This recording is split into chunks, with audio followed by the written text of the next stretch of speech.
Kiloreti won charge the princess.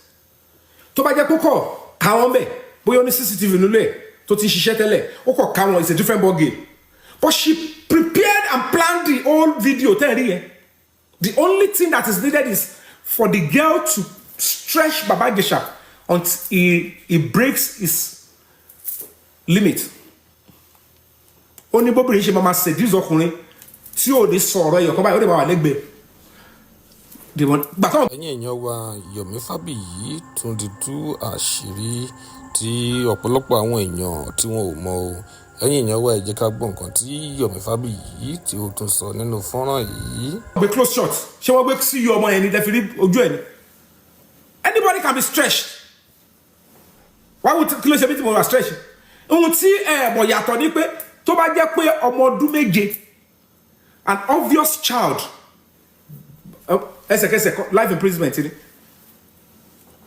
If it was a 7-year-old, 5-year-old, you are not adding okay. If despite the fact that this girl is having features of an adult, you coached her to play that part. If she's truly 14, prove it to Baba IJESHA that she touched a 14, so that she will understand. Till date, nowhere they have proved the age. He's a pedophile, he's a pedophile. And they go, look at, even when I spoke, the commissioner came out. Only he went to appeal. They set aside. What is set aside? He was found innocent.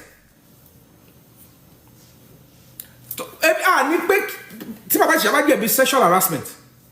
The honest truth that you must pass to the entire world. There is nowhere Baba IJESHA was found guilty or using khaki to defile that girl. Another truth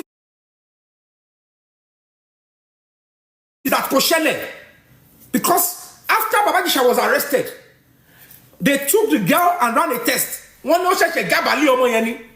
Princess Nelly, the reason why I set him up was because I believe and I am trying to establish that he did it when the girl was 7. Where are your conscience that you just stretched this emotional stuff? And I said, you only set him up with flirting and you change the age of that girl.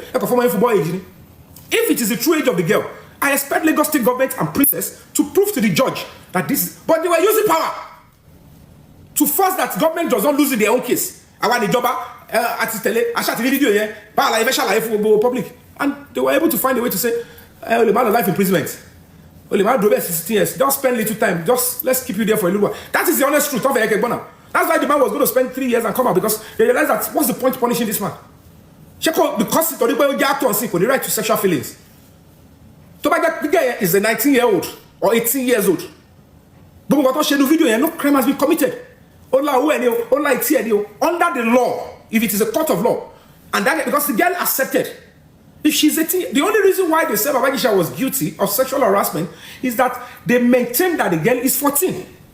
So whether the girl accepted or not, if you touch anybody below 18, even if the person is accepting, if the entire family of the girl know that you people are dating, you have committed a crime. You have, it's even defilement.